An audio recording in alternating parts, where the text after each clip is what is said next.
What's happening, my friends? It's Cat Sports again, back for another afternoon with the family. Now, as usual, before I get started, let me give a shout out to the JBT community. It's just boxing talk. We're a group of people who just love to talk boxing. And we're always looking for others to join us. And you don't have to have a podcast. The only requirement is you just have to love to talk boxing. That's all. Miscast, hashtag JBT.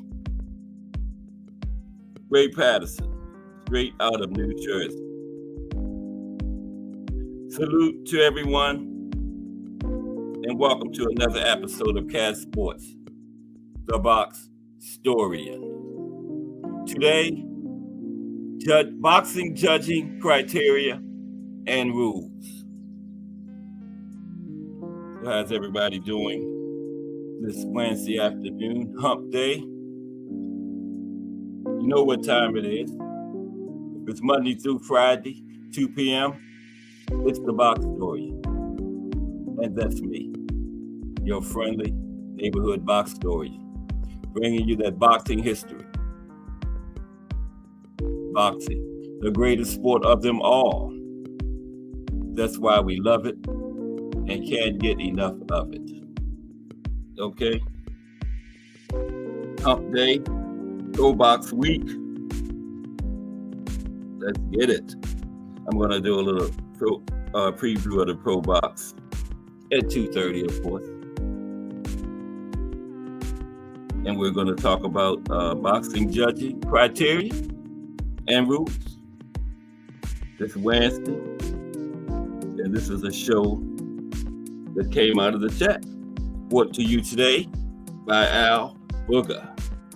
Okay? Let's talk fashion, aka Remo. Just Do Boxing, The Voice, another fire JBT channel. Salute Just Do Boxing.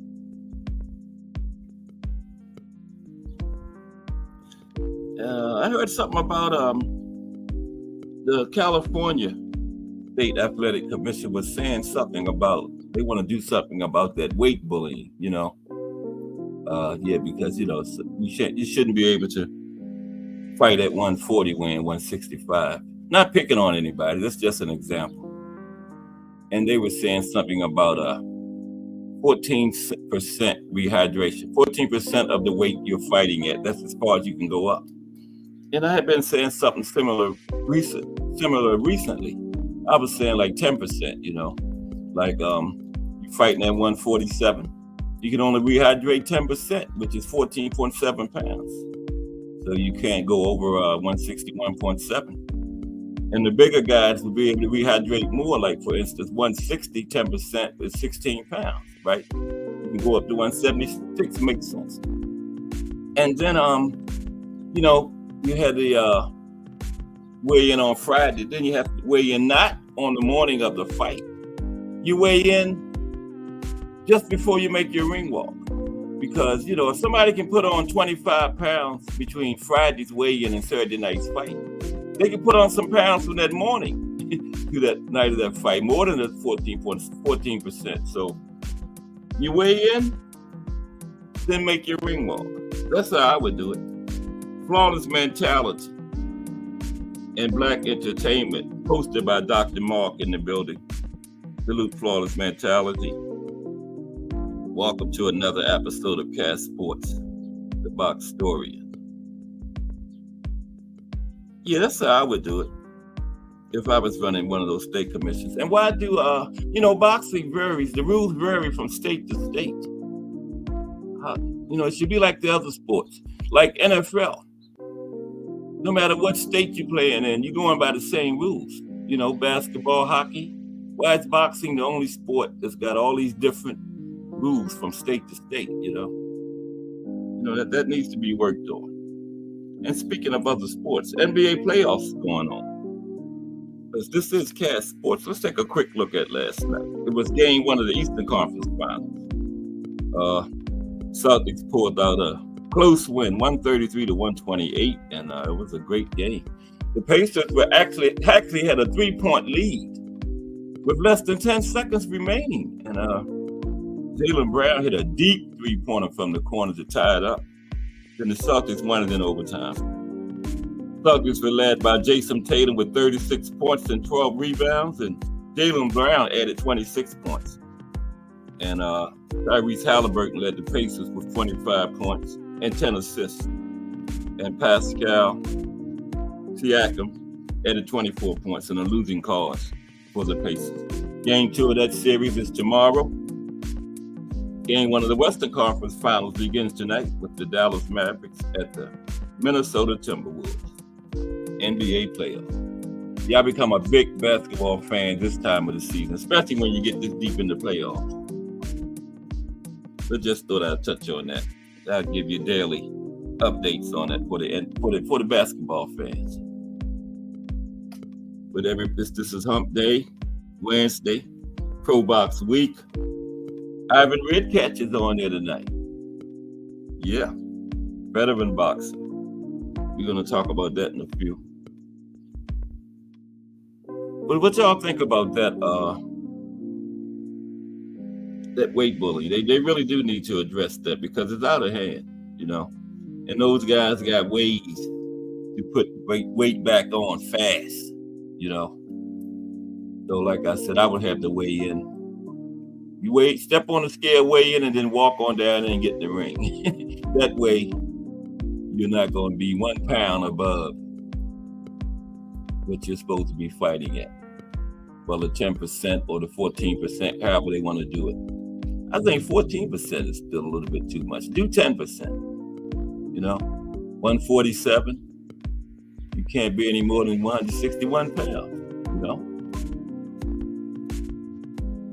But they'll probably never address it because, you know, boxing is exactly the way they want it to be, you know. And as fans, we just have to accept it. But we can complain about it, though. You know, I'll do the complaining. But salute Flawless Mentality. Good to see you again. Just do, can you do me a favor and put your link in the chat? Somebody was asking, I think it was E-Class after I finished. I saw it too late. He wanted to come over and watch you yesterday. He asked me for the link, but I had went off and I saw it later on. So drop your link in there, just in case anybody want to, you know, come over there and watch The Voice at 4 o'clock. Because he had asked me. It was after the show, though. I saw it later. I guess he'll be in here today. That way I have it and give it to him. All I had to do was put in Just Do Boxing. There's E-Class right there. Yeah, E-Class is the one that wanted the link, and there he is right there. What's up, E-Class? Okay, yeah. Getting that link for you. Yeah, you never been to The Voice. You don't know what you're missing. He builds. He doesn't cook. He builds. But salute to E-Class. How are you today? Yeah. How's everybody today? We're going to talk about boxing, judging, and the criteria. And some rules like the Queensberry rules because, you know, Wednesdays is the show that people suggest in the chat. And yeah, anybody got any shows they want to see me do about history or anything to do with boxing, put it in the chat. And one Wednesday, I'll do it. But Remo has gave me enough to last for a couple months of Wednesday, so yeah. So I always have one to do. But today is brought to you by Al Booger. Okay. Oh, there it is, E-Class, right there. The link to The Voice. Coming up at 4 o'clock. And we had put yours in there, Remo. It's not too much trouble. We had a Let's Talk Fashion this morning. Another fire one.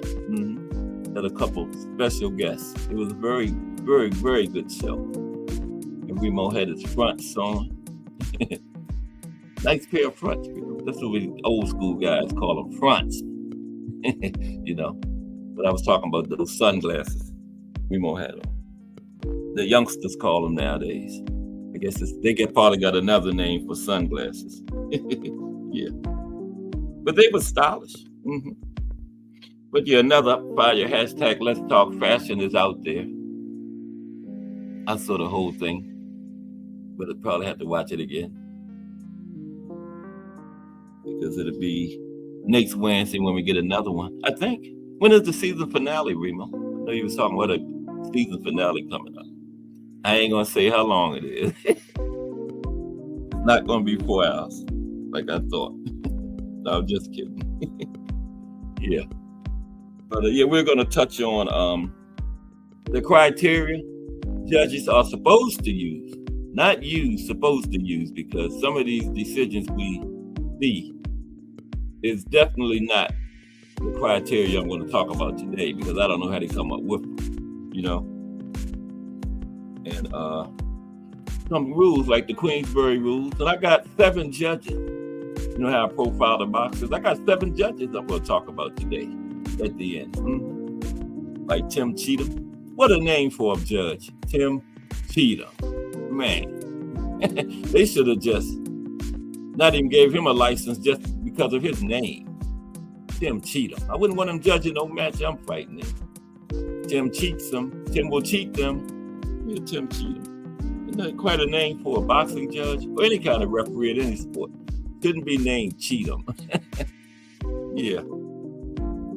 Yeah, we're going to talk about Tim a little bit later on today. Mr. Tim Cheatham. Yeah. And he's cheated a couple of them too. Lomachenko said he cheated him. I think he did the Lomachenko and Devin fight. I think I might be talking about Dave Moretti. We're going to talk about him too. They really got on Dave Moretti after the Lomachenko Devin fight because he gave that 10th round to Devin, and 10th round was like a blowout for Lomachenko. You know, I still think Devin won, but yeah, Dave kind of messed up. And Dave been judging fights since the 80s. Dave Moretti judged the Marvin Hagler Sugar Ray Leonard fight. Isn't that something? That was 37 years ago. I believe it was 1987. And he's still judging. I think he's 81 years old, something like that. Still judging. Isn't that crazy? Did you get the significance of that? This man judged the Sugar Ray Leonard versus Marvin Hagler fight, and he's still judging fights in 2024. No wonder he can't see. And they sit right there. See where the guy's sitting at? They sit right there on the edge of the ring. How can they miss anything? Sit right there on the edge of the ring, you know? So what I say is, it's not mistakes or bad judging, it's cheating. That's exactly what it is. It's cheating. It's like Tim's name, Tim Cheatham. He cheats them. They all do. Mimo said, yeah, years of bad eyesight. That's why they get it correct. Yeah. Need young, yeah. Need young 20/20 eyes, exactly. This man is, I think Dave Moretti is 81. I think I saw that, 81 years old. What is he still doing judging somebody's fight, right? And I guess he was 80 because Devin and Loma was last year. He was probably 80 then. That's ridiculous. They need to just tell Dave Moretti to ride on out into the sunset. You had your, but he still want to get that little side money that he gets for cheating, you know, because judges make anywhere from $100 to $1,000, you know, and you sitting there judging a fight. You might have 2 fighters in there making millions. And you getting 500. I would cheat too. Just like yesterday in the Olympics, the guy in London, the British guy had his father refereeing the fight. If I'm refereeing my son in a gold medal fight, I'm going to cheat for my son. Okay. You know, some type of things just shouldn't happen. You shouldn't have an 81-year-old boxing judge, and you shouldn't have a refereeing his son's fight in a gold medal match. You know his son's going to get preferential treatment. That's just human nature. He might not even realize he's doing it, you know, but it's his son. on the break, he might push the other guy back a little harder or something, Any little judgment calls, who getting his son, of course. Can't blame him, really. Like I said, I would cheat with him. BN Boxing News made a good point yesterday. He said if it was his son and he was refereeing it, only way his son would lose, the other guy would have to knock him out. The other guy definitely ain't getting no decision. I'm going to make sure of it. Then we're going to start in about 5 minutes. Yeah, but E-Class, there's the link for you. So you can check it out today. The Voice coming up right after me. I'm warming you up for it. But it's the hump day. We actually got 5 cards this week. Pro Box tonight. We got a card Friday and 3 cards Saturday. With the big one being the rematch between Jack Catterall and Josh Taylor. Yeah, I got it right. I always mix their names up. I'll say Josh Catterall and Jack Taylor. But Jack Catterall and Josh Taylor. And Ant McQueen did a fire look at the last fight last night. It was I went on the panel, and then after I was on the panel for like 2 minutes, my phone died on me. And I was outside. I know they was wondering what happened to me. And then by the time I got home and got in the house, they were gone. Yeah. It was at McQueen, Thomas Hill, BN Boxing News, and I went up and my phone died on me. It was crazy. We're going to look at Pro Box first. 4 fights. And Ivan Red catches in the main event. Oh, Ivan, yeah. Haven't seen him in a minute. Veteran fighter. I think Ivan has like 30-something fights. Lonnie Lee, #JBT, is in the building early. Lonnie said he's not going to miss anything today. And that's why I wait for 2:30. For people like Lonnie Lee, who's here every day and deserve to see the majority of the show. And Lonnie's going to see the entire thing today. Yeah. The only thing been going on is a little small talk, talked about the NBA playoffs. And now we're going to go ahead and start with the show. Start out with Pro Box. But salute Lonnie Lee, #JBT. Can't forget that JBT. Just Boxing Talk. Fire organization of people. Idea was thought up by Jay Hardcore himself of Hardcore Boxing. It was a great idea. And we have the raffle going on too. And I didn't even get the commercial put in. But yeah, raffle for a 55-inch TV. The winner will be announced at the meet and greet at the Deron Ennis Cody Crowley fight. And if you're not there, you will be notified that you won it. Then the TV will be sent to you. You don't have to pay any kind of postage or handling or any of that stuff. We'll get it to you. I was wondering, would it look right if I won it? Or should I just not buy any tickets? I don't know. Would it look right if me and Miss Cass won it? I don't know. I got to think about it because I wanted to get me some tickets bad. I want that 55-inch TV. I got a couple 55 inches, but they old. I want that new one. So I'm thinking about it. I don't know. The appearance of me or my wife winning it wouldn't be too good. So I probably won't get it. What you think, Remo? Can I get in the raffle? I'll think about it. But Pro Box Week tonight from the White Sands Event Center in Plant City, Florida. Okay, 4 fights. Where's my notes at? Page 1. Yeah, there it is. Anybody coming? No. Okay. Oh, this is a rough name, this first one. I'm just gonna say his last name. I tell you what, I can do what I normally do. Put it in there and let you bear with me for a minute.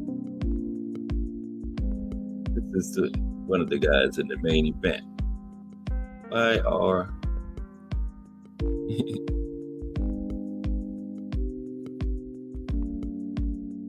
Wait a minute. Okay. E-H-A-N. Bear with me. Don't leave. We're going to get to these boxing judges in one moment. Al Booker gave me the show. He ain't even here. Now, his last name is Bakembayev, I think. Ukembayev. There he is. He's fighting, but Ukembayev is fighting against Ivan Redkach in the main event tonight, okay? Bakembayev comes in with a record of 22 wins, 1 loss with 16 knockouts, and Redkach is 24 wins, 6 losses, 1 draw, and 19 knockouts. Now, Ukembayev, he's from Kazakhstan. He's on a 4-fight winning streak. His only loss came against current IBF junior welterweight champion, Subriel Matias. Only one he lost against Subriel. And Bakembayev turned pro in 2015. Now, Redkach, he began his professional career in 2009. And he's currently coming off a 10-month layoff. Now, in his last fight, he got a stoppage win over Albert Perez. But in his previous 2 fights before that, he lost to Regis Prograis. He got stopped by Regis, and he lost a unanimous decision to Danny Garcia. So, you know, Ivan is a veteran. He's been in there against some top competition. He's from Ukraine, currently lives in California. Now,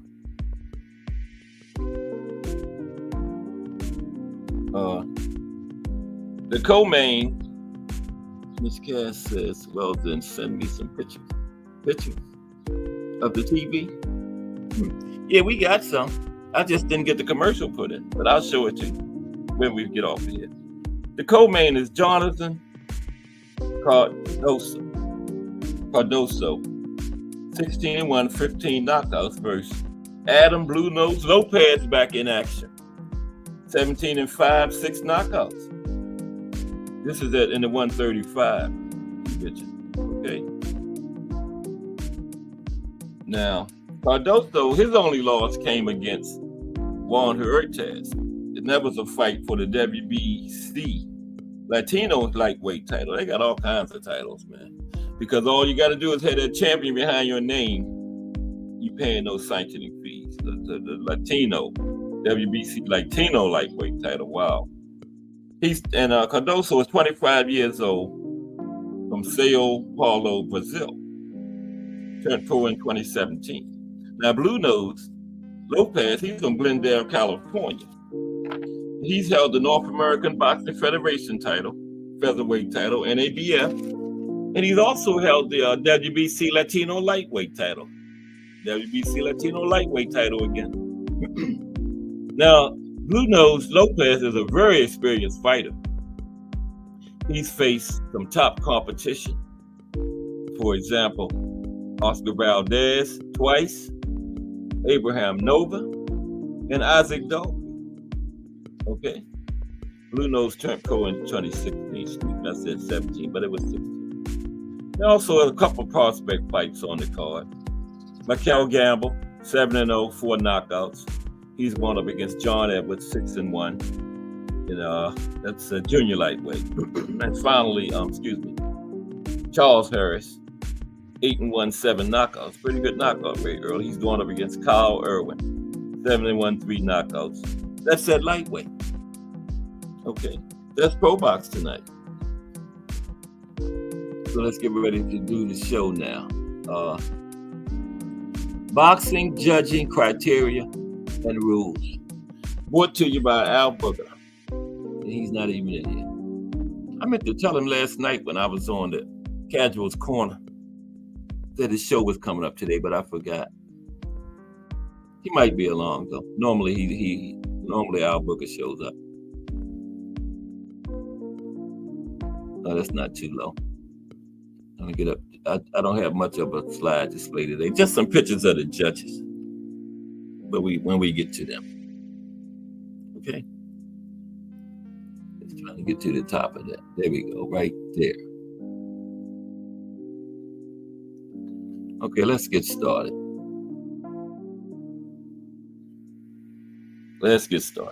Again, boxing judging criteria and rules. That's what we're talking about today. Now, there it is. Now, excuse me. Get my throat cleared. I got my water right there. Excuse me for a minute.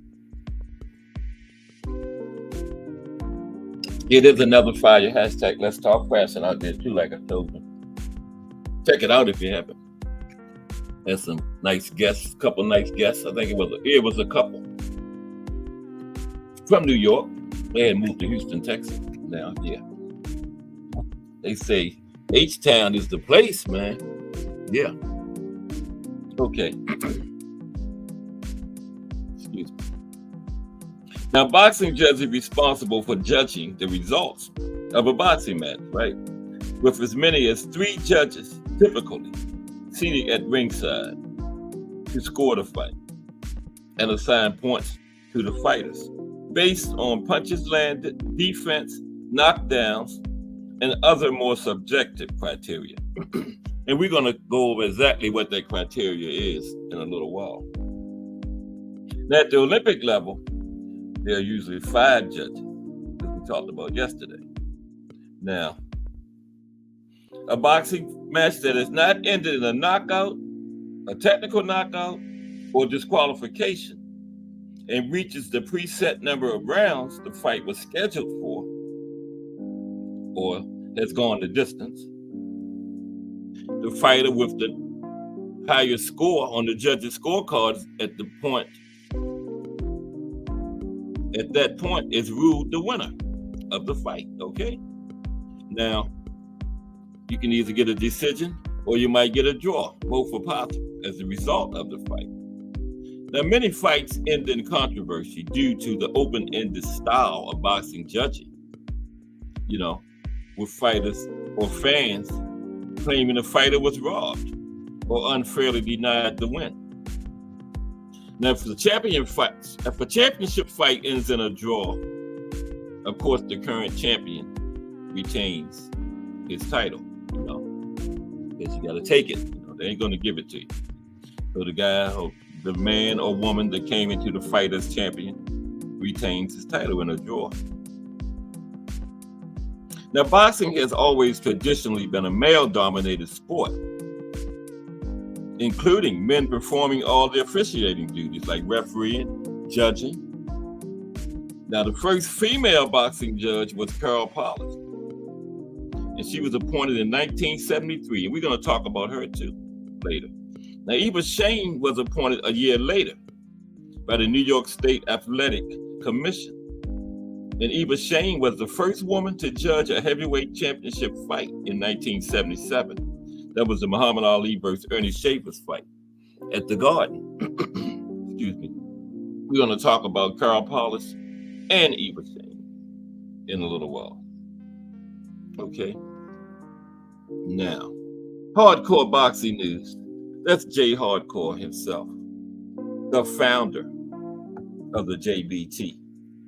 What's up, Jay? H Hardcore. H stands for Hangout. What's up, Jay? Glad you stopped by. We're talking about boxing judging criteria and rules. We're going to go over the Queensberry rules later. But right now, how is boxing scored? How exactly is boxing scored? Okay. Corey Fanks, 757 hashtag JBT in the building. What's up, Corey Fanks? All my friends are arriving. That's why I wait till 2:30.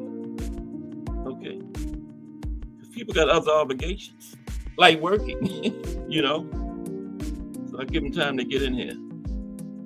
And Lonnie Lee is in here going to see the entire show today. That's great. Lonnie Lee is here every day. Big support. Okay. But how exactly is boxing scored? I mean, supposed to be scored, because some of these decisions we make, this criteria I'm going to talk about today, some of those judges definitely not going by this, man. Can't be. So how is boxing supposed to be scored? Okay, I'll put it that way. Okay. Pause words, what I do. Mike Masick in the building. What's up, Mike Masick? Salute to Mike Masick has arrived. I knew Mike Masick was on the way. He's always. Sometimes Mike beats me into the building, okay?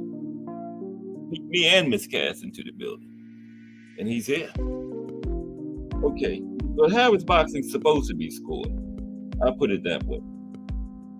Now, the sport of professional boxing has always appealed to fans due to the potential of spectacular, dramatic, and brutal knockouts, right?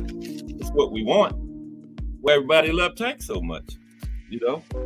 Spectacular, dramatic, and brutal knockouts. That's what we want.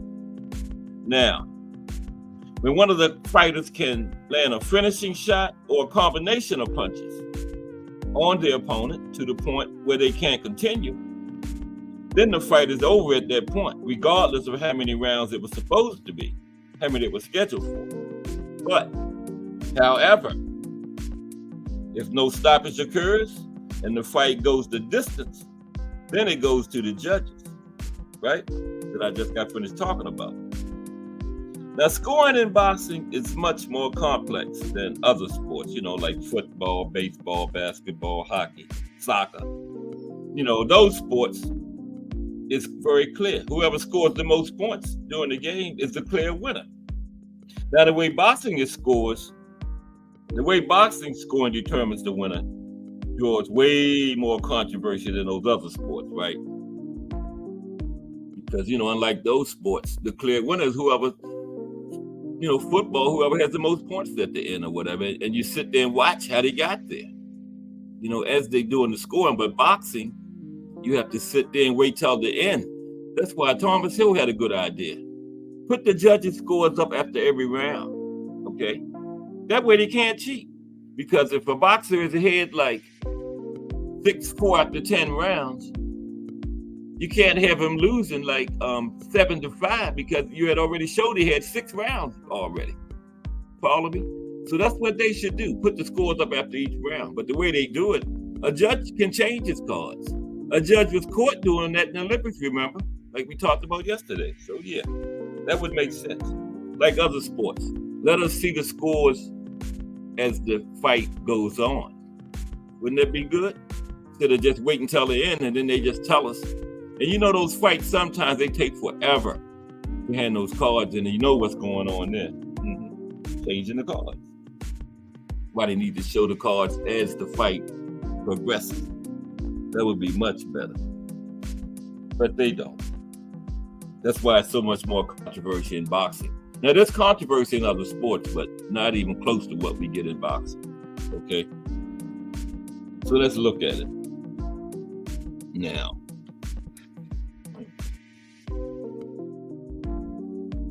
Now, who scores a boxing match? Judges or referees? Okay? Now, in most fights, there are 3 judges seated at ringside to watch the fight up close. Like that guy there, they sitting right there, right at the ring. And they're on different sides of the ring. You know, they don't get to confer with each other about rounds. But they do it after the fight. You know they do.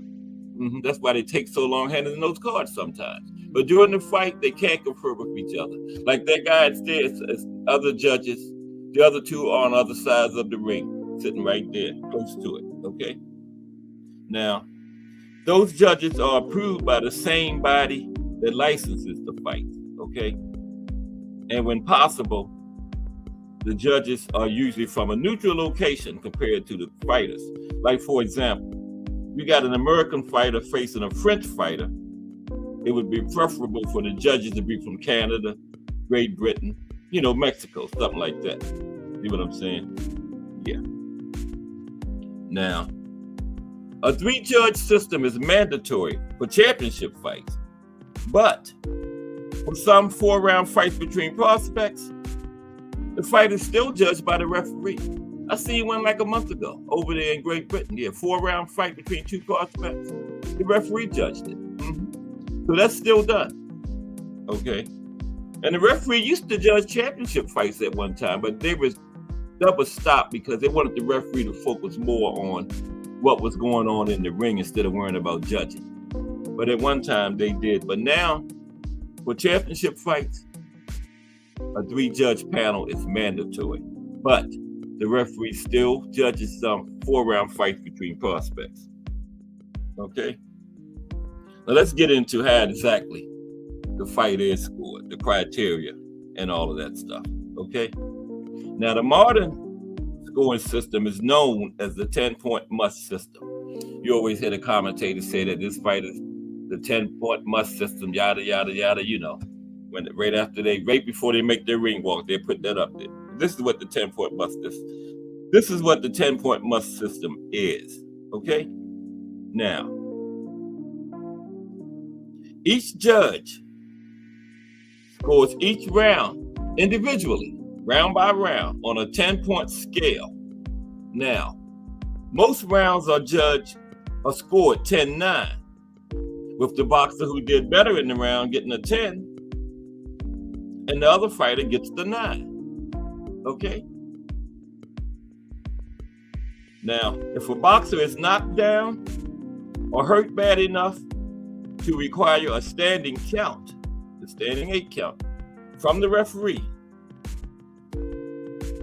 that fighter can, not always, but he can lose a point. So if a boxer dominates the round, controlling and landing better punches throughout, and also knocks the opponent down, their result can be a 10-8 round. Because remember the Tank Ryan fight? Tank knocked Ryan down, but he did not get a 10-8, so you don't have to. But that's where a 10-8 round comes in. And you can get a 10-8 round without a knockdown. We're going to cover that in a minute. Okay. But that's the 10-8 round. You dominate the round, knock the fighter down, one-way traffic. You get the 10-8 round. But if both fighters score a knockdown in the same round, the knockdowns cancel each other out. So it would probably still be a 10-9 round in favor of the fighter who had the better round. Okay? So if you get both fighters get a knockdown in the same round, then it goes back to 10-9 for the fighter that had the better round. Now, like I was just saying, a judge is able to award a 10-8 round without a knockdown. Okay? If the fighter scoring 10 dominates the round by a huge margin. Now, this is usually only used 10-8 without a knockdown if it's just totally one-way traffic, just total domination in the round. Or if a fighter is saved by a knockdown by the bell, okay, you might get a 10-8 round without a knockdown. And there's also a such thing as a 10-10 round. If the judges, in their eyes, think the round was completely even, and there was nothing to distinguish one fighter from the other during the round. Okay? Yeah, 10-10 round is really possible. Just like you can score a 10-8 round without a knockdown. But judges are encouraged to avoid 10-10 rounds as much as possible, and to only use 10-10 round if they truly feel it's the correct appraisal of that round. Now, they are told to avoid 10-10 rounds as much as possible because it could turn into an easy fallback option, you know. You can't really distinguish who won the round. It's not really a 10-10 round, but, you know, the judge just uses it as a fallback option. He can't decide which fighter to give it to or just put 10-10 on it. Or there's a cheating tactic, too. I made that part up, but it's true. Mm-hmm. Now, can points be deducted for breaking the rules? Of course. Of course. The referee can instruct all 3 judges to deduct the point from a fighter in any given round. And they can do it in more than one round, too, you know. If the referee feels the fighter has done something to break the rules, like an intentional foul, a low blow, headbutt, or Mike Tyson Edgar Berlanga special, the old bite. Okay? The referee can instruct all three judges to take a point from that fighter. And like I said, they can do it in more than one round. Okay? You commit these fouls in more than one round excessively, the referee can take numerous points from it. I've seen it done. Now, a referee can also decide that a fighter has committed accidental fouls far too often than is acceptable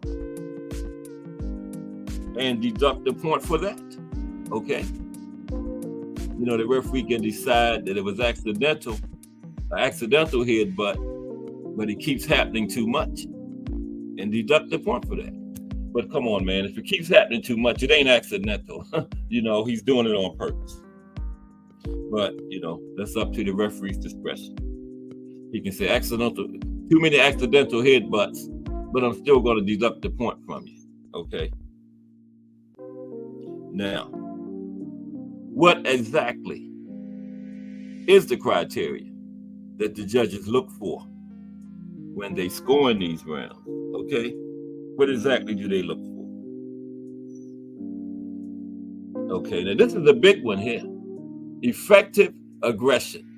Because I know everybody, all of y'all have heard somebody say, well, he was the aggressor in that round. He should have won it because he was the aggressor. No, being the aggressor means absolutely nothing. Okay? You have to be the effective aggressor. It's a difference from being aggressive and being the effective aggressor. Perfect example, the Hitchens-Lemos fight. Lemos was aggressive throughout the fight, but a lot of it wasn't effective aggression because Hitchens was piecing them up, countering, doing that aggression. That's not effective aggression, okay? You know, being the aggressor gives the impression of dominance, but unless the boxer is landing shots and not constantly getting countered, it isn't really effective. Effective aggression is the aggressor consistently lands punches and avoids being countered by his opponent. That's effective aggression, not just being aggressive. Okay? Consistently landing punches and avoiding those from his opponent. That's effective aggression, not just being aggressive. Okay? Now, another thing judges look for is ring generalship. Ring generalship. I did a show on ring generalship a couple of weeks ago, remember? Now, ring generalship is simply the fighter who controls the action and enforces their will and style. And I always talk about the Sugar Ray Leonard and Roberto Duran fight, where the fight was fought in Duran's style. But Sugar Ray chose to fight that way. But in the judges' eyes, Duran probably got points because the judges probably felt that Duran was imposing his style on Sugar Ray and forcing the fight to be fought that way because the entire fight was fought in Duran's style. But Sugar Ray came in angry and chose to fight that way, but not in the judges' eyes. Duran got points for that because ring generalship is the fighter who controls the action and enforces their will and style. And the entire fight was fought in Duran's style, so he had to get points for that. You know, that was Sugar Ray's own fault that he fought that way. Okay? It was a very close fight. And the style he fought cost him that fight. Another thing the judges look for is defense. Defense is important. Okay? How well is a boxer slipping, parrying, and blocking punches? Good defense is very important. Okay? That's a part of the judging criteria. Not just scoring. Slipping, parrying, and blocking punches. Pernell Whitaker, Floyd, Willie Pep. Probably won a lot of fights. Not just because of defense, but defense was big in a lot of their wins. Because if you got good defense, guess what the other fighter's not doing? He's not scoring because he's not landing a lot of punches on you. So good defense is very important. Another one is hard and clean punches. Okay? Hard and clean punches. Now, to the untrained eye, it can appear as if a boxer is landing a lot of shots, or hear the audience screaming and all that kind of nonsense. No, well, not nonsense, but just hearing the audience screaming, it can appear that a boxer is landing a lot of shots. But the judges are supposed to be trained to see through that. Okay? Because to the untrained eye, it looks like a boxer's landing a lot of shots, when in fact, most of them are being blocked, or aren't landing flush, or not hard, clean punches, remember? So a judge needs to look for hard and clean punches, okay? Not just punches that's coming close and the crowd screaming. A judge is supposed to be trained to look for hard and clean punches. Okay? Hope everybody is enjoying the show. I did this a while back last year, but Al Booger requested it. So, where are you, Al Booger? But it's all good. Appreciate everybody that's in here enjoying it. Let me take a drink of water. Well, not water, juice real quick to can't get my throat clear today.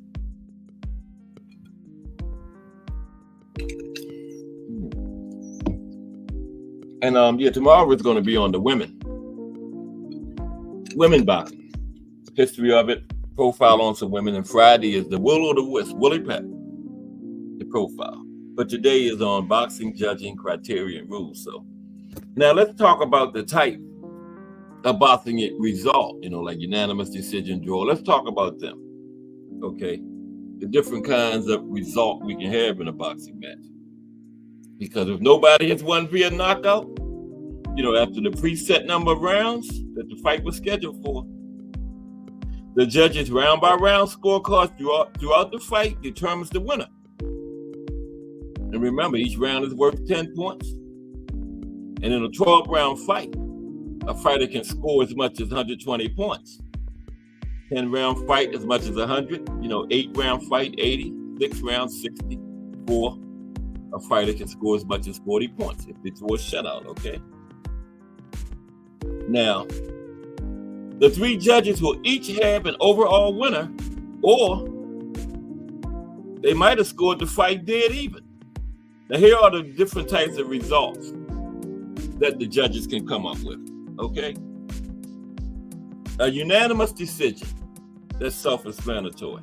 All three judges had the same fighter hit on their scorecards. Like I'm gonna say fighter A, fighter B when I'm going through this. Unanimous decision, all three judges gave the fight to fighter A. Okay, fighter A wins a unanimous decision. Then we have what we call the split decision. Okay, 2 judges gave the fight to fighter A, while the 3rd judge gave the fight to fighter B. And remember, you have to have a majority. You have to have at least 2 of the 3 judges. So fighter A got the majority with the 2. Fighter A wins a split decision. Then we have the majority decision, okay? And a majority decision. 2 judges have fighter A ahead, but the 3rd judge called it a draw. Fighter A still got the majority, 2 judges. Fighter A gets a majority decision in that one. Okay? Now, those are the 3 types of decisions when one of the fighters win the fight. Unanimous, split, or majority. Now we have draws, okay? Fight ends in a draw. Also 3 types of draws. If one judge has there's 3 types of draws. Let's see the unanimous draw first, okay? Again, self-explanatory. All 3 judges have it a draw. It's a unanimous draw, okay? I don't know how I missed that. Yeah, all 3 judges have the fight a draw. It's a unanimous draw, okay? Then we have what we call, now, a split draw. Okay, A split draw is this. One judge has fighter A winning the fight. One judge has fighter B winning the fight. But the third judge has it a draw. That's a split draw because neither fighter A or fighter B got the majority. They each got one. And a split draw is the only type of decision where all three judges judge the fight differently. That's the only one. One judge has fighter A winning, one judge has fighter B winning, one judge has the draw. That's the only decision where all three judges rule differently, okay? And the third type of draw, of course, just like the decisions, is the majority draw, okay? Two judges scored the fighter draw. The third judge gave it to fighter A, but fighter A did not get a majority. The majority was the draw with the two judges, so it's a majority draw. Right? And those are the three types of decision. Now let's take a look at the Queensberry rules, okay? I think we're gonna look at the judges last. We're gonna take a look at the modern version of the Queensberry rules, okay? Then I got a profile on about 7 judges, and probably has some time to drop the link today. Top it up if anybody feels like it. Well, I got an article about this judge too. I think it's Steve Weisfeld. But let's look at the modern version of the Queensberry rules. Okay. The Queensberry rules. Come on, Queensberry rules. Bear with me for 1 second. Appreciate everybody rocking with me. Hope you're enjoying the show. I'm enjoying bringing it to you. I look forward to 2 o'clock every day now. Don't forget that raffle too. 55-inch TV. Okay, just let me put the Cash App in here first. You just send, it's $10. Get as many tickets as you want. Send it to this Cash App. And you're in. Okay. JBT. We got a commercial about it, but I got it. I didn't put it on here today. Network 1. Send $10 to this Cash App, and you're in the drawing. You're in the running for a 55-inch brand new TV. Like I said, I got 2 55-inch TVs, but they're old. I need a new one. But it wouldn't look good if me or Miss Cass wanted so. We probably won't get it. I could use that TV though. Guess I just had to buy one. Okay, the Marquis of Queensberry rules. Okay, and what they were was just it was a boxing code written by John Graham Chambers, a Welshman, and they were drafted in London in 1865. Okay. And they went into effect in 1867 as the Queensberry rules for the sport of boxing. Now, at the time, boxing was conducted under the London prize ring rules. And they were written in 1838. Okay. But bare knuckle fights continued for the next couple of decades under the same rules, the London prize ring rules. But regular boxing matches came under the Queensberry rules, okay? And Queensberry would eventually become the standard set of rules under which all boxing matches were governed.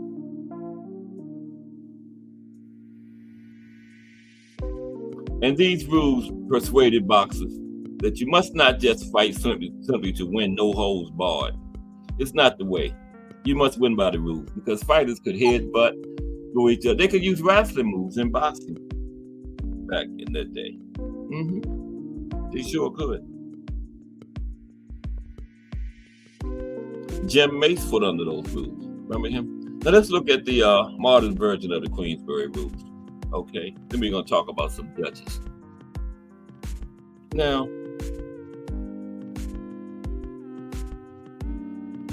they are as follows. First, the way they describe the boxing match or fight. Okay, because it wasn't always like this.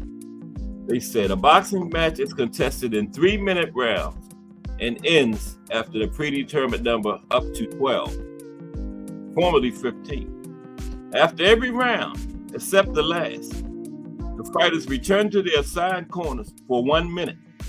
They may receive advice and attention from their coaches, okay? Because before that, a round wasn't 3 minutes. A round ended when a knockdown occurred, okay? And there was no such thing as 12 or 15 rounds. The fight ended when one of them couldn't continue, okay? Al Booger told me about a fight that lasted like 110 rounds one time. So the Queensberry rules came into effect, ended all that. And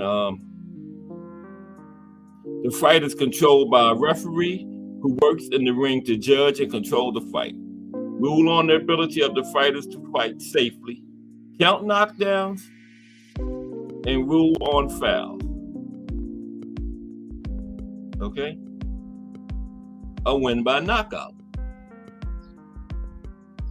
Now, a fighter is considered to be knocked down if they touch the canvas floor or of the ring with any body part other than the feet as a direct result of an opponent's punch, rather than a slip or stumble, as determined by the referee. Now, once the knockdown occurs, the referee begins counting until either he reaches 10 or the fighter returns to their feet and can continue, whichever occurs first. Now, if the referee completes the count to 10, the fight ends instantly, and the standing fighter is the winner by knockout, whether or not the knockdown fighter has lost consciousness at any point. Now, there's also the TKO, okay? Technical knockout.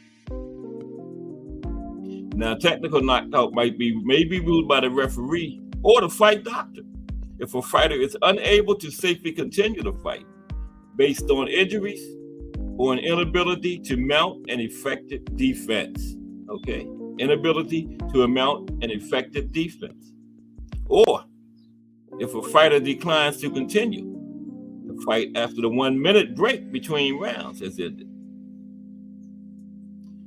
And the 3 knockdown rule is not always in effect. What that is, if a fighter is knocked down 3 times in 1 round, the fight ends immediately if it's in effect. Okay? Ends in a TKO. And a TKO is counted as a knockout on a fighter's record. Then we just talked about the decision, That's just if the judges at ringside at the fight goes to predetermined distance without a TKO or a knockdown, then you go to the cards, right? And the judges determine it, like we just talked about. Standing 8 count. A standing 8 count rule may also be in effect, okay? This gives the referee the right to step in and administer a count of 8 to a fighter that he feels may be in danger, even if no knockdown has taken place. After counting, the referee will observe the fighter and decide if he is fit to continue. Okay? And now for scoring purposes, a standing 8 count is treated as a knockdown, even if there was no knockdown. So if a fighter doesn't get knocked down and the referee administers a standing 8 count, the judges can give the other fighter a 10-8 round. Now, they don't have to, but they can. Now, violations. Violations of these boxing rules may be ruled a foul by the referee, who may issue warnings, deduct points, or even disqualify the offending boxer, causing an automatic loss, depending on the seriousness and intentionality of the foul. Now, an intentional foul that causes injury that prevents the fight from continuing usually causes the fighter who commits the foul to be disqualified. Now, a fighter who suffers an accidental low blow may be given up to 5 minutes to recover, after which they may be ruled knocked out if they are unable to continue. Accidental fouls that cause injury ending a fight may lead to a no contest result, or else cause the fight to go to a decision if enough rounds, typically 4 or more, have passed. Okay? Now there's a few other rules. Then we're going to get to these judges. Boxers are prohibited from hitting below the belt, holding, tripping, pushing, biting, spitting on, or wrestling their opponent. Now, boxers typically wear shorts or trunks with the waistband raised, so the opponent is not allowed to strike the groin area. Now, sometimes you've seen the referee when they in the face-off, they haven't pulled up too high, and sometimes you are allowed to hit below where the belt is pulled up to because they haven't pulled up too high. They should have some kind of rule in effect. You know, the length, you know, how far the trunks can be pulled up to, you know. Because you don't know what's under them trunks, protecting their body, man. You know that? I was telling Miss Cass about that recently. They had those trunks pulled up real high for a reason. It might be something in there protecting their body. So, I mean, the referee check them, but, you know, they get over there in that corner, gathered around. You don't know what's going on over there. So they should be like a certain part where they can't go above. That's just what I think, you know. Now, fighters also are prohibited from kicking, headbutting, striking with any part of the arm other than the knuckles of a closed fist. They are also prohibited from hitting the back of the head, neck, commonly called a rabbit punch. They are prohibited from holding the ropes for support. Now, that's what Tyson Fury kept doing. And I was listening to KQKC calling that fight. He kept saying that was illegal. But remember, he kept holding the ropes. You know, the Queensberry rules say a fighter is prohibited from holding the ropes. Okay?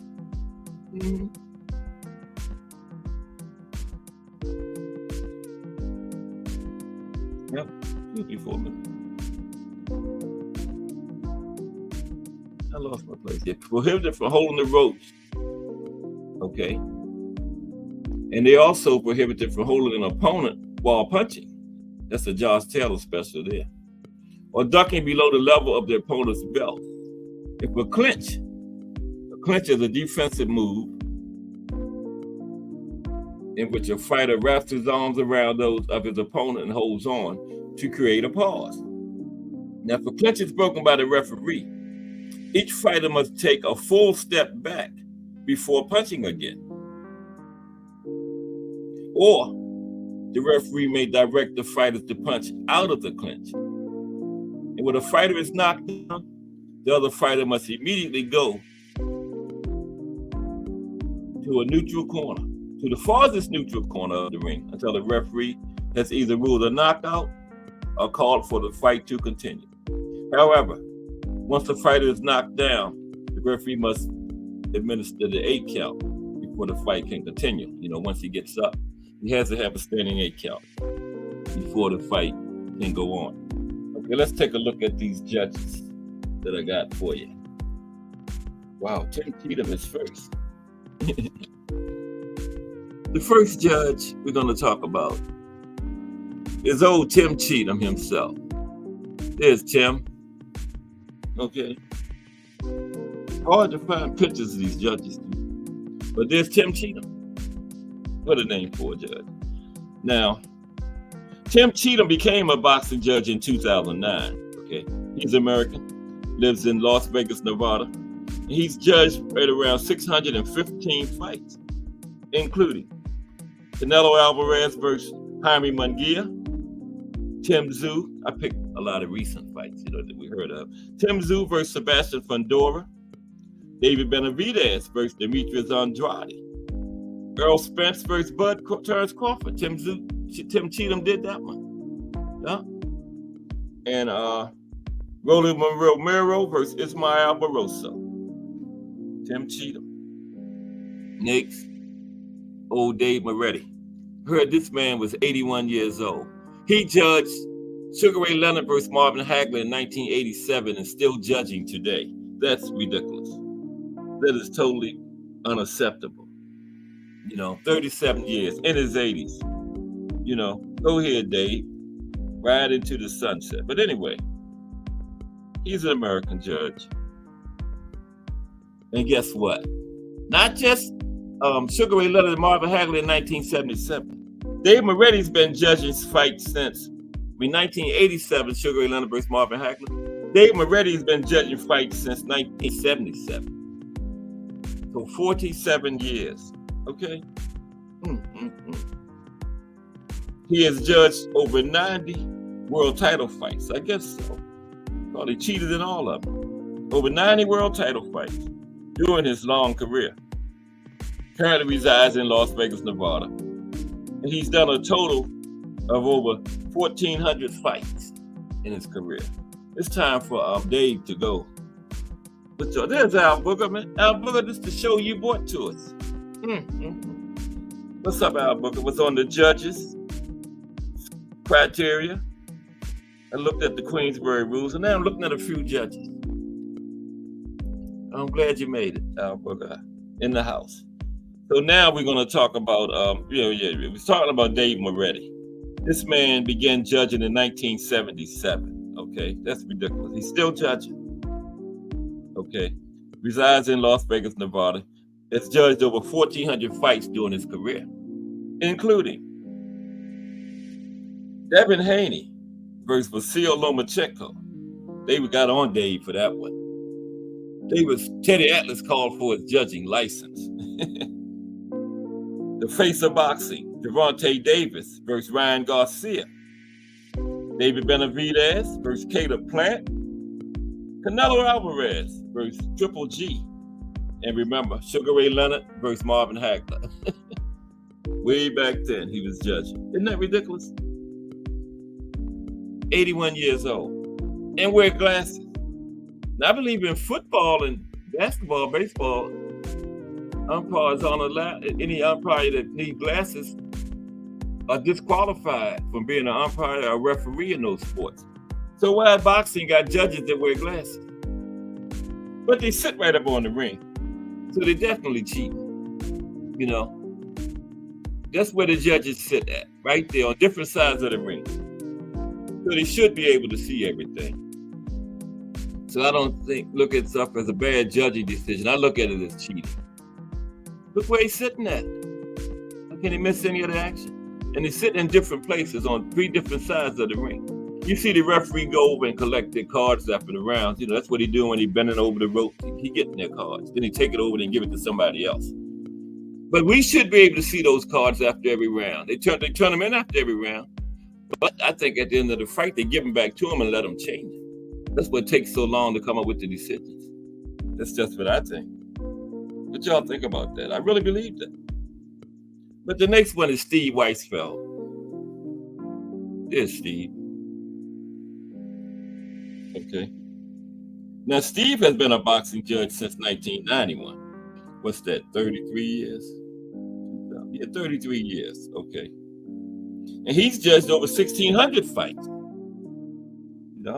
They should have, like Remo said, 20/20 vision, all under 40, under 50. 40s can do it. That's still relatively young. But 81, come on, man. Dave Moretti is 81. That's ridiculous. But anyway, Steve Weisfeld has judged over 1,600 fights, including about 80 world title fights. He's licensed as a boxing judge in New York, New Jersey, and Pennsylvania. And certain states, like I know Steve was licensed in New Jersey, and they say in certain states you just automatically licensed. You don't have to get a license in other states. You automatically licensed in them. I don't know exactly how that works. But some of the fights he's judged has been Canelo Alvarez versus Jermell Charlo, Canelo Alvarez versus Dimitri Bivol. He got that one wrong. There wasn't no 115. All 3 of them had it 115, 113. So he was one of the ones that cheated. Bivol won by way more than that. Jermell Charlo versus Brian Castano won. Cheated on that one because Castano won that fight. Then he goes way back. Shannon Briggs versus Marion Wilson. And Pernell Whitaker versus Buddy McGirt. And then next is Carol Paulus. She was the first. Carol Paulus. She was the first female boxing judge. Carol Paulus was. Okay. And Carol Paulus from Philadelphia, Pennsylvania. And she was a judge from 1973 to 2009. She judged 143 professional boxing fights, including many world championship fights. And she was the first woman in boxing history to become a licensed professional boxing judge. Carol Paulus. Some of her fights were, these all back in the day. Jay probably heard of some of them. Dennis Hassan versus Johnny Hayes. Gabriel Rosado. Y'all heard of Gabe Rosado, right? Versus Ariel Espinal. Kevin Hood versus Anthony Gatt. Travis Thompson versus Elias Castillo. And Mike Tyson versus Buster Mathis. Mike versus Buster Mathis. Yeah, that was way back there. In the 90s. Okay. Next judge is Max DeLuca, another cheater. All of them cheaters. I couldn't find no judge that wasn't a cheater, so I just had to put the cheaters on him. Max DeLuca. He looked like an old slide cheating. Somebody that'll take money. Look at him. Grinning. He probably just got a big pile of money in that envelope that sitting on his desk there. Look at him. The bar father just paid him off. Yeah. Now, Max DeLuca has been a boxing judge since 1991. So they all got 30, 40 years, man. It's time for some new blood in the sport as judges. But he's been in there since 1991. He's from California, but he currently lives in New York. He has judged over 1,800 fights, including Devin Haney versus Ryan Garcia, Rolly Romero versus Isaac Pitbull Cruz, Hector Garcia versus Lamont Roach, Emmanuel Navarrete versus Rossi Conceição. I see he cheated on that one. That wasn't no draw. Conceição won that one. See, I told you, all cheaters. Nonito Donaire versus Alejandro Santiago. Yeah. Next is David Sutherland. Here's David Sutherland. And they all smiling, you know. They all smiling. You can't trust somebody always smiling. Look at them. And like I said, these judges make from $100 to $1,000. So you sitting there watching these two guys in the ring making $20 million. And here come the bar father said, I give you $2,000. Judge it for my guy. I'm gonna take the $2,000. I'm gonna say, give it here, bar father. You know, you can't blame him. But that's David Sutherland, right? Or is it Max DeLuca? Wait a minute. That's Max DeLuca. That's David Sutherland. Okay, David Sutherland. Now, David Sutherland, he began judging in 2002. Okay, 22 years.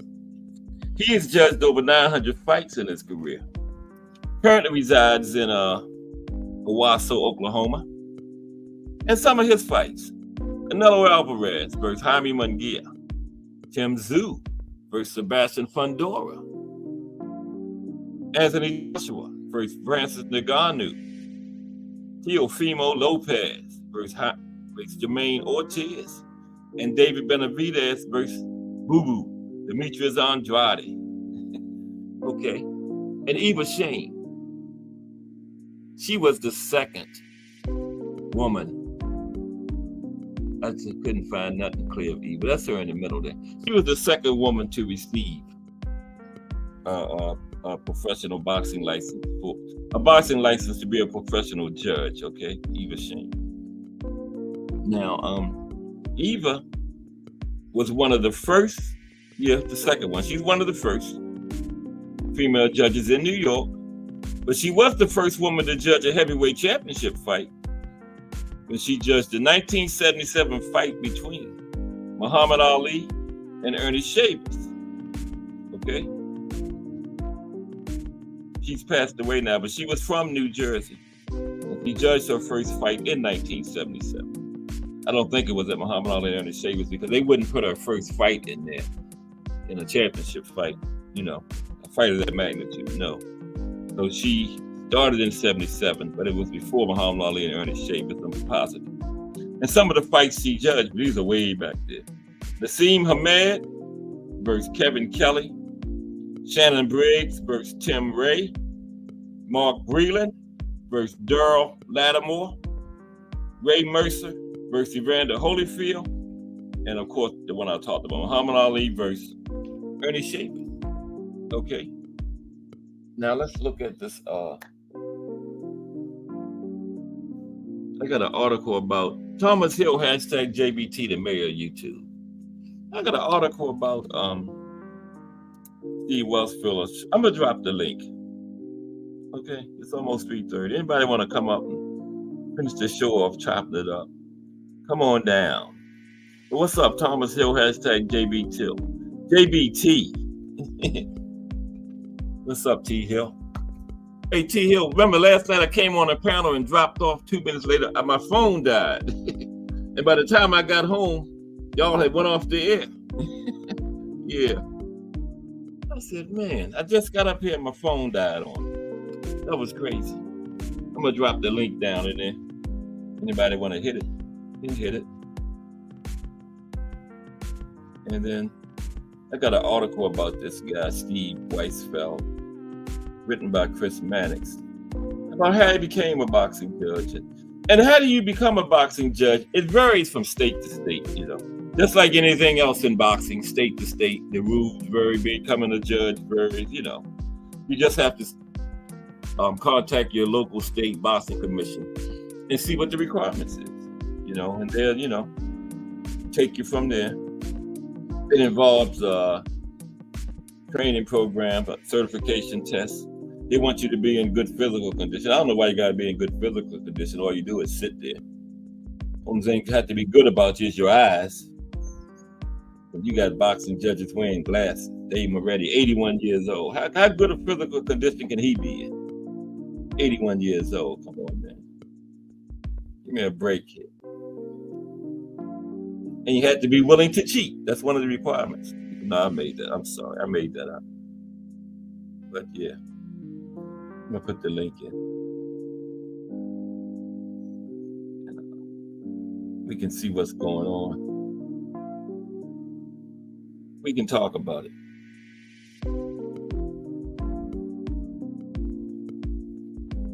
I'm coming. Bear with me. Rome wasn't built in a day. Let's see, Cass, you just put the link in. Dang, how long did that take?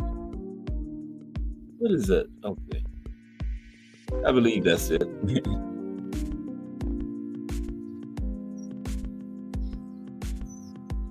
Gotta be quiet for a minute. I'm concentrating. But everybody okay this Wednesday afternoon? We got some more NBA playoffs tonight. We got the Indiana Pacers. No, we got the Western Conference Finals. The Dallas Mavericks at the Minnesota Timberwolves.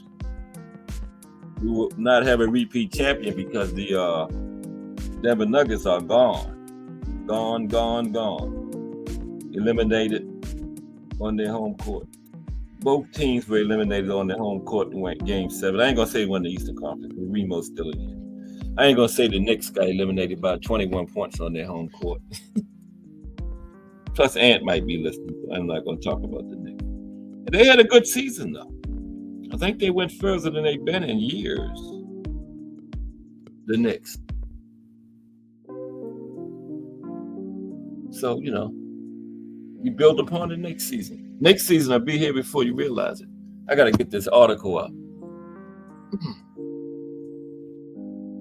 for you.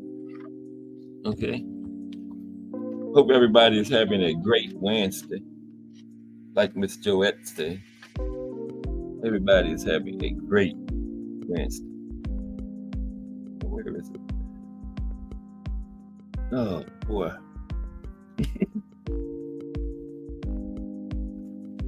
it's somebody. It's Thomas Hill. That's who I thought it would be. T. Hill. What's happening? Oh, you got the best hand. You know you got the best hand, Kaz, man. I'm just trying to learn how to play mine, though. I'm just trying a little something. Remember I dropped off last night when I came up?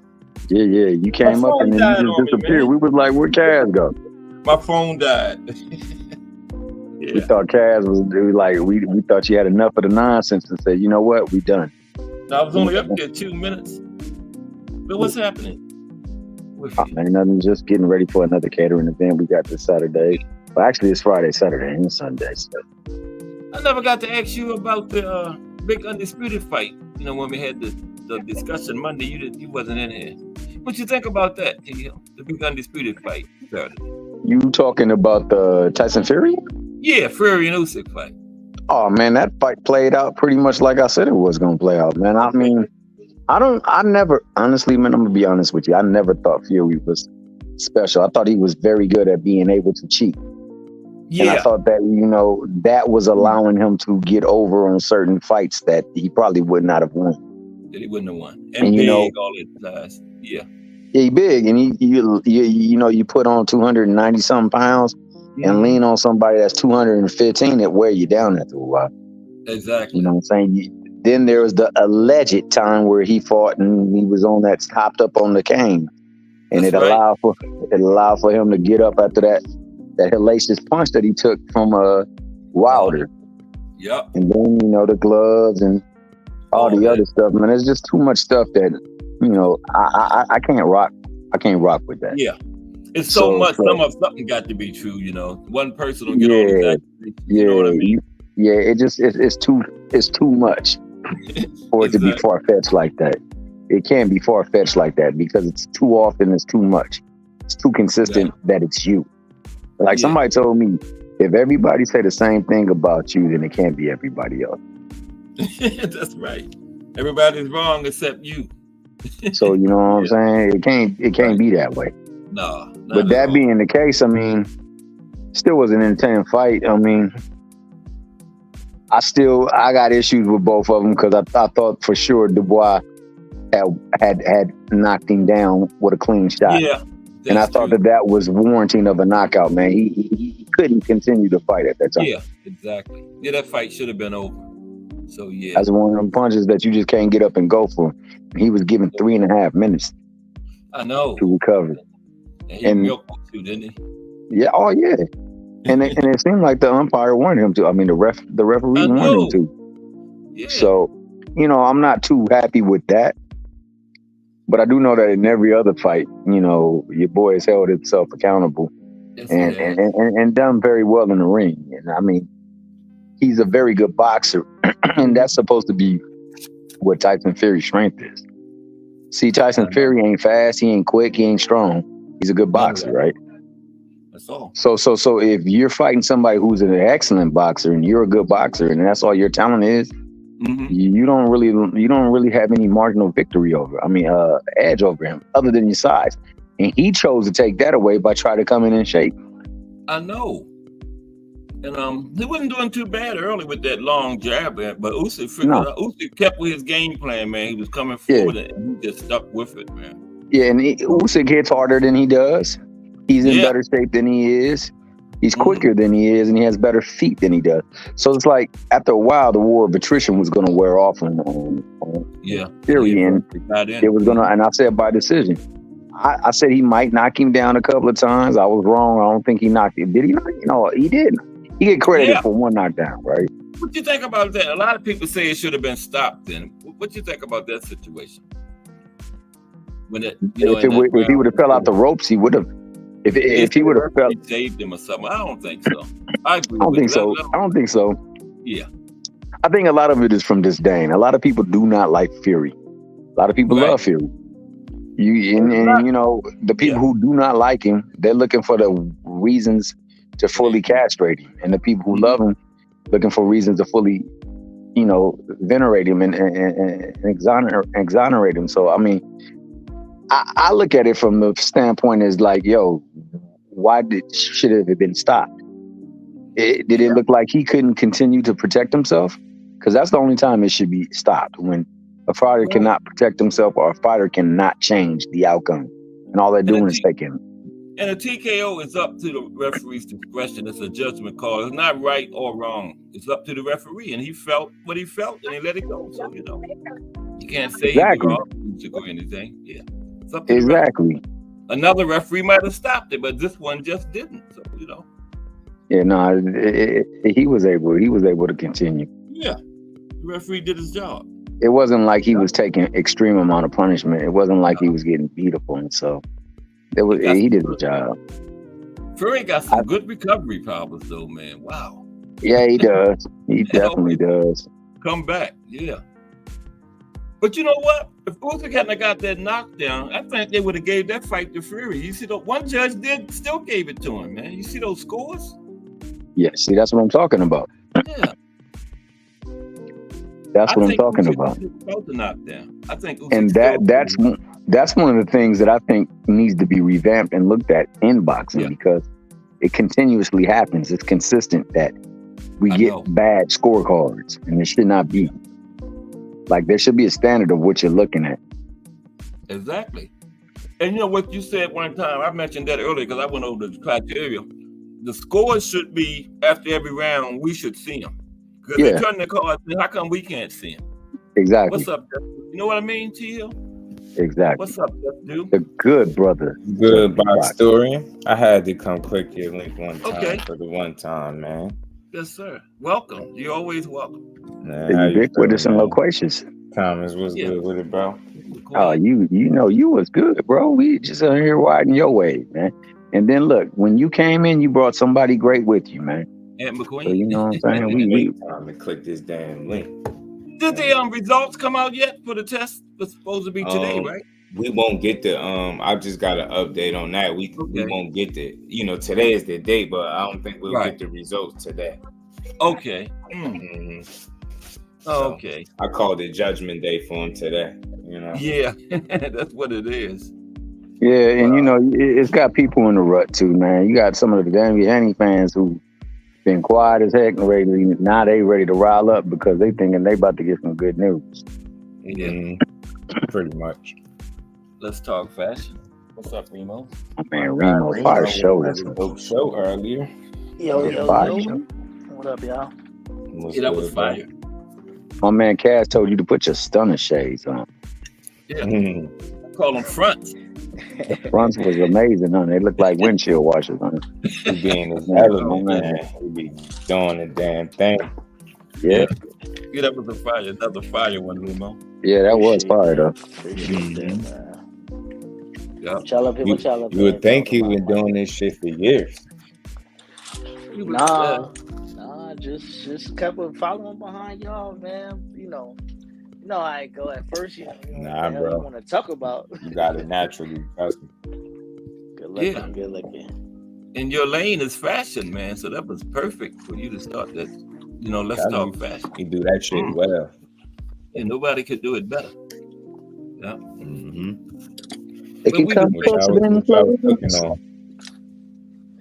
We was just talking about. I had asked T. Hill. I hadn't talked to him since that fight Saturday. I was asking him his opinion about that. That's all. Got to talk about that again. We was talking about judges, but judges too. Yeah. We was talking about judges, but it got because I hadn't been around in a minute because of these catering jobs. Right. He was asking me about the fight between Usyk and Fury. Yeah, some of these judges, man, some of them are ridiculous. I don't know what criteria they use to judge these fights. They too old, man. That's it, Remo. Dave Moretti is 81, man. He did the Marvin Hagler Sugar Ray Leonard fight, and he's still judging. So you couple that. You couple the fact that he's 81 with his vantage point. How can he really give you an accurate assessment of what you see? Serious, man. And he wear glasses. In other sports, glasses disqualify you from being a referee and stuff. Yep. If you think about it, though, right? If them dudes are so old, imagine them having to wait up till midnight for the main card. They be tired, man. Yep. I know I'll be tired. That too. All of that. Big facts. I was 81 years old, waiting up until midnight for the car. I'm just scribbling anything on the damn car. I don't care who it is. Let me collect this check and get the hell up out of here. Yeah. Did the check clear? Did the check clear? That's it. Yeah. What y'all think about how we should see the cards after the round and, you know, throughout the fight, not just wait till the end. Open scoring. Yeah, the scoring. That good old open scoring like they did with Canelo and Trout. I think it forces the judges to be honest. It keeps people honest. That's right. From round to round, instead of allowing them the time to kind of put some BS together at the end. You get what I'm saying? I know. That's why I like it. Yeah. That would be a great idea. I like it. So I like it. it. I think it is a good idea because it pushes the narrative of the boxer too. To it's crunch time. I'm behind. I'm visually behind on the card. And now I gotta, you know what I mean? Put fist to fury now and make up the score difference. That's one. Yeah. But they also did a good job out there in what was it? Saudi was the last fight. With Saturday. Fury. When he got called standing 8 or whatever you want to call it, you hear the loudspeaker or whatever they was playing start to count. So there's no picking up from the person in the front row. You hear 1, 2, 3, 4, and then the ref picked it up for 4. Right there, yep. That's how it should be. What you think about that, Ant? Is Ant still up there? Yes, sir. No, that's how it should be. Because in the Queensberry rules, it's a 10 count. It's 10 seconds. Right. So where they get standing 8 from versus 10? How that work? Oh, standing 8 is just, you know, after you've been knocked down and the referee seeing, you know, giving you time to get yourself back together and everything, you know. But why? I don't know why. Why would it be a standing 10? Yeah, that's what I'm saying. I don't know. I don't know, Remo. That's a good question. I'll see if I can find that out. That is a very good question. And it's typically in a situation like where you're out on your feet. Yeah, but if a knockdown will put you at 10, a standing 8 will give you 8, but technically is a knockdown because the ropes held him up. It wasn't because he felt he was out on his feet. Because if the ropes wasn't there, he'd have been knocked down. I think that's why they ended up calling it a knockdown. Well, you were saying how come it's a standing 8 instead of a standing 10 count, right? Yeah, that's what I don't know. Yeah, I don't know how they came up with it. When you think about it, though. Yeah, I don't know. I don't know. I guess because you got somewhat of your faculties together, if you can stand up. So I guess they figured that you. Yeah, I was thinking maybe standing 8 because 10 would mean you out of there. So I guess 8 would be, you know, collect yourself before we catch your ass. That 2 seconds it takes to get off that canvas, right? You got them 2 little seconds to step to the left, step to the right, come forward, all that stuff. Make sure that your balance is there and what have you. You got your bearings. That's a big joker, man. Regardless if he fell or not, that motherfucker, he hit the respawn button, man. He got his shit together quick. Hey, my man got recuperative properties like nobody. Yes, he does, man. Wow. Said the respawn, but it looked like boy got hit with an EpiPen real quick. You know? Back. Yeah. Remember, he woke up in the Wilder fight. He was out. He woke up. And the man got those powers. Anybody heard about anything from the whole what is it? The 22nd, the day of whatever Bill was calling it, day of judgment or some shit like that. He was calling it. Yeah, Just was just addressing that. Anything came out of it yet? What's that, Ryan? Yeah, what we were talking about a little bit a while ago. Nah, somebody gave me an update. It was, you know, just letting me know we more than likely won't be getting no results today. But you know, I know people feel different ways about that stuff. For me, the only thing that matters, I think, in this situation is intent. Intent means a lot. You know what I mean? How did you get that shit in your system? That's always the question. The purposeness of it, and after taking that. What I want to know is, I heard Mill City cooking today with I don't know if it's today, but he was cooking with Regis. And then they was asking him like, yo, you never looked into that legally? That, you know, in the state of California, you can't come over a certain weight. So they were saying like if you that technically he wouldn't even be champion and you would regain your belt if you made a gripe about it. So I don't know if I know what you take it talking to that route. Mm-hmm. I don't know if he would go that route, but it's an interesting conversation to have, because like technically if it never was supposed to happen and they willing to you know turn around a victory or whatever they about to do for Haney, shit, they could do it for Regis if he wants to take that route. And how would he be looked at if he did that? Yeah. Just heard something was coming out of the California State Athletic Commission. Is that what you're talking about, Remo? Yeah. That's where the fight was at too, right? California. Yeah, they said it was supposed to be what is it? I think it was 15% of the body weight, 16, and he came in like 18. Yep. 15, right? And he came in 18, so it was like what's good for one should be good for other. Like just because, and that's why I'm saying with the money factor in boxing, if you ain't got enough money, shit ain't never gonna be equal, man. Because you ain't got the money for the lawyers and to really go down the rabbit hole. Man, these dudes like y'all be saying, they live check to check, man. They can't afford to get into the nitty gritty, and they could be getting cheated. And it's not clear because each state got their own commission and the rules vary so much. You know, that's the worst part of it all. Yeah, that's kind of garbage too. Yeah. What you can do in one state, you can't do in another. Like that 15% you was talking about, other states is okay. So, you know, it's crazy. Yeah, man. Nuts. Yeah. And the hand wraps. You got people talking about Monster need to come fight in the U.S. because of the hand wraps. But meanwhile, the way they wrap their hands in Japan, if I'm not mistaken, it's the same way they wrap their hands in Vegas. So you're allowed to wrap your hands in Vegas. So that's right. So it would be depends on what state he went to. You know? Got to make sure he fight in Minnesota or something at the Armory. Right. Exactly. Man, listen, Monster don't have to come anywhere he don't want to unless he's ready to make a real crazy bag, because he pack out arenas out there more than some of these big name fighters out here. So I don't see the urgency for him to say, oh, he got to come here. It's only one person he would have to do that for. Yeah. He might not even have to do it for him, to be real with you, because he could just be like, shit, I'm doing my thing over here, you doing your thing over there. I heard somebody refer to the fight as King Kong Godzilla. That's essentially what it is. He is over in Japan, but Tank is over here. 55,000 people coming to see you on a Monday? That's crazy. Yeah. Always turn out for Monster. And now he put his little brother on the card with him too. Takuma. Get some eyes on him.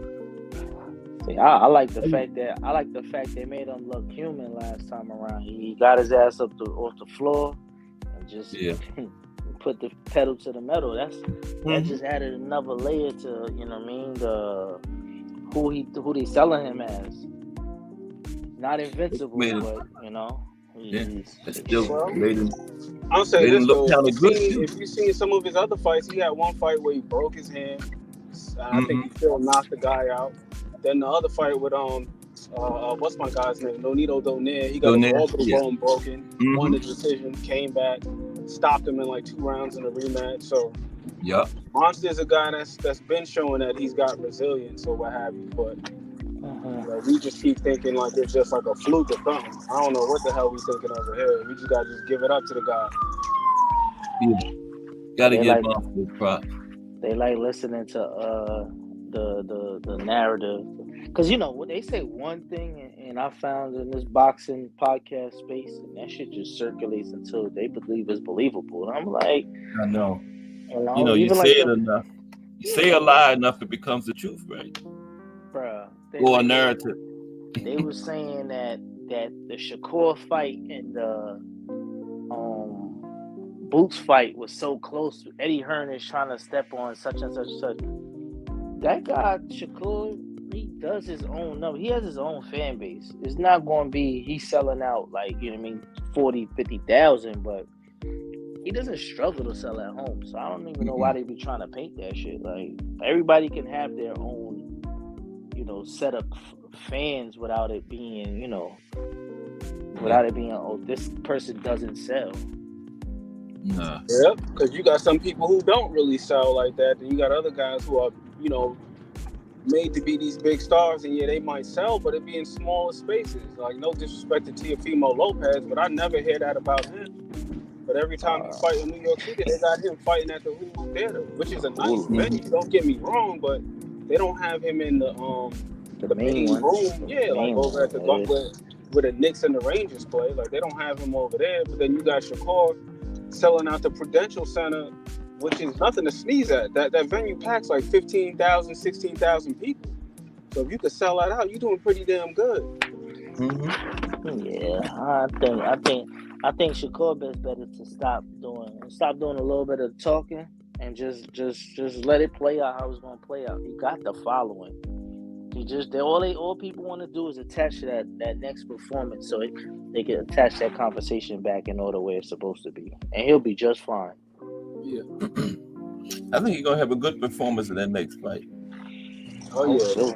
He's gonna demonstrate. Because they're not looking to see if he's gonna win. That's not the question. The question that they're really looking to see is it gonna be entertaining, and that's what I'm saying. For him labeling what's this guy Frank or whatever, Cherry Pick or whatever the hell he called Autumn. Yeah, he gotta smash him in a way that this guy didn't. Yeah, I'm looking for that to happen. Yeah. Oh, I hope so, but you know. Yeah, and that's because of many of us, we're just closed-minded. And then the other thing too is, you know, people already got their minds made up. Because let's say if he went out there, let's say if this were to be the case, he went out there and sparked Artem in the first round, then people would say, well, he was a bum and he's Frank Martin's right. That's anyway. What they're gonna say. So you can't please anybody anyhow. So you just got to just go out there and just fight and just do your thing.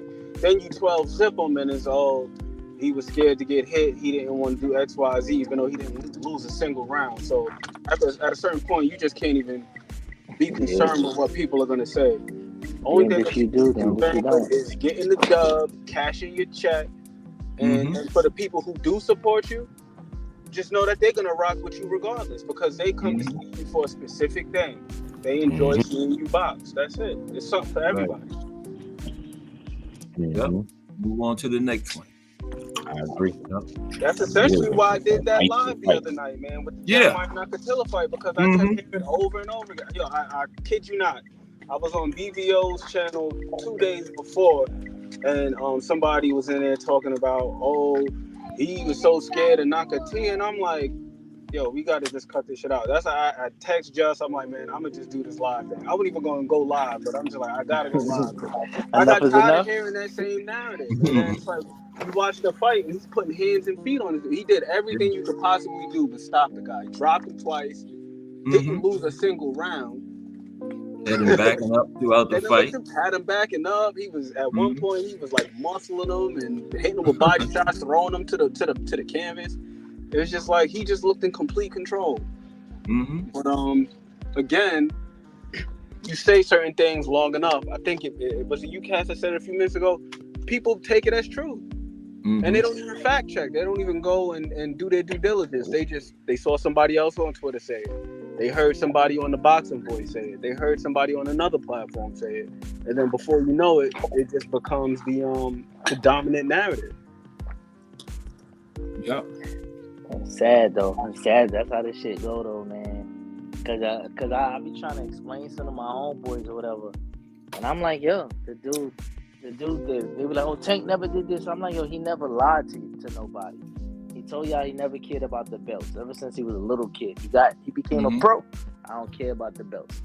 He said, yo, once I get in control of my thing, I'm gonna name a couple names and I'm out of here. That Mayweather and them took a step back.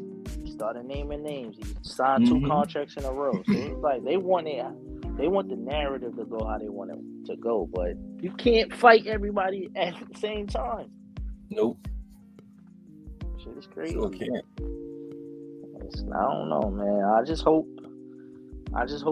people remember everything they say, because when the fighters that they ridicule are out the sport, and then it's left that what you gotta watch and what you gotta pay for, it ain't gonna add up. No, it isn't. It sure ain't. That was a good one last night too, Ed. On the fight we got coming up Saturday. You looked at the last one, the last fight. And need to go get a job. Forget JBT. He need to be in ESPN, man. Yeah. And there we go, right? To go back to the Tank thing. Oh, the rehydration clauses. Now we crying about a guy, the same guy. Oh, he was too heavy now. He's coming in overweight. That's why you put a rehydration clause on his big ass, to make sure that the playing field is even. I got They're complaining about a guy who's got similar stature being outweighed. But then now it's a problem when a guy who's giving up, 5-6 inches in height and reach. Things that are out of control. The only thing that the fighters, both of them, can control mutually is their weight. But we got a problem with that. That's right. That's why they have weight. Why do people think they have weight classes? You're not supposed to go for the title at 140 as a damn near super middleweight, Yeah, that's why they got to use IVs and all these other supplements to keep the weight under controls, because they too damn big. Yeah. There's no reason to be shrinking your body down consistently to make a weight class, and then somebody call you out on it that's smaller than you. Oh, you ducking because you gave me a weight. Man, your big ass too big. Move up. And that's that. So. Yep. And then the other thing is this, man. Oftentimes we talk about the health of the fighter that's opposite of the guy who's cutting drastically and blowing up, within 24 hours. But what about the guy that's doing that?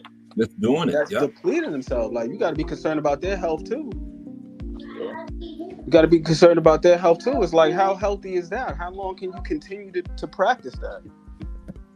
Like dropping 30 some odd pounds, and then now you got to be hooked up to an IV for God knows how long in order to replenish yourself.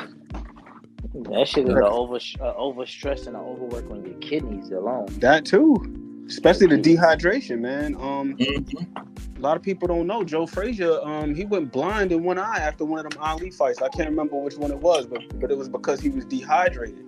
He was so dehydrated, he started having kidney issues. Then he actually went blind in one eye. But it was the last one. Probably was the third one. I can't remember which one it was, but I read about it in his biography, Smoking Joe. Okay. He was so, remember back then it was 15 rounds. So how many minutes was that? Like 45 minute fight? 45 minutes. Yeah. And then you got to factor in the camp and everything like that, getting yourself in shape. But he was so dehydrated after the fight, the man went blind in one eye. And then, he had to pull some strings within the state commission to get sanctioned for his next fight because he was having health complications. So you see, when your urine is that color, that means that there's nothing left for you, man. It's nothing. Your body is overworked. There's nothing left. Yep. That's why Shakur said, "Yo, I just couldn't do when he missed the weight. She's like, yo, I just had no more left in me to even attempt it. Urine looking like maple syrup, and you wondering why. You know what I mean? Like, facts. Facts.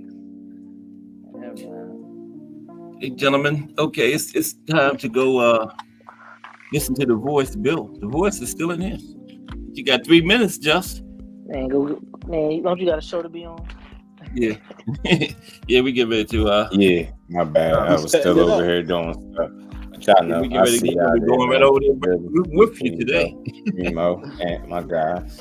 See y'all. Okay, appreciate you, Just. All right. Yeah, we're gonna get ready to cut it short and go listen to the voice, Bill. But I appreciate everybody coming up. Appreciate you, Cat. Putting us off the show. Another one in the books. Another one in the books. Yep. I didn't know Dave Moretti was that old, man. Yeah, man. I didn't know he started in 1977. I did not know that. You said he was 1981. Ray Leonard and Hagler. Marvin Hagler. And then he started actually 10 years before that. That's crazy. And still judging in 2024. I wonder if there's a process that they have to go through. Like they have to like do some sort of renewal of a license or what have you. I think it varies from state to state, just like everything else, you know. Just to make sure that these guys are still sharp and, you know, they got their acuity intact. Yeah. I'm not sure. I'm gonna check on that, but yeah, just like everything else in boxing, it's state to state, whatever the requirement is, you know. So, and he lives in Vegas. I think most of the fights he judges are in Vegas too, so they might be like, you know, kind of lenient or something out there. But okay, appreciate everybody. It is now time for the voice to start building. He is left out of the building. And we get ready to leave out too. But I appreciate everybody. Thomas Hill, hashtag JBT, Al Booger, Mike Basic, Corey Fake 757, hashtag JBT, Lonnie Lee, hashtag JBT, E-Class, Flawless Mentality, Just Do Boxing, Let's Talk Fashion, aka Remo, hashtag JBT, another fire hashtag Let's Talk Fashion this morning. It's out there. Check it out. Ray Patterson, straight out of New Jersey, and Miss Cass, hashtag JBT. And the all-star panel, let's see there. Thomas Hill, Let's Talk Fashion, Ed McQueen, Just Do Boxing was the fire panel today. All right. Everybody have a great day. I'll be back tomorrow. Tomorrow is going to be about women's boxing. Don't miss it. And we'll look at some of the former and current women's boxers. Everybody have a great day. Just Do Boxing. Coming up in 1 minute. I'm out.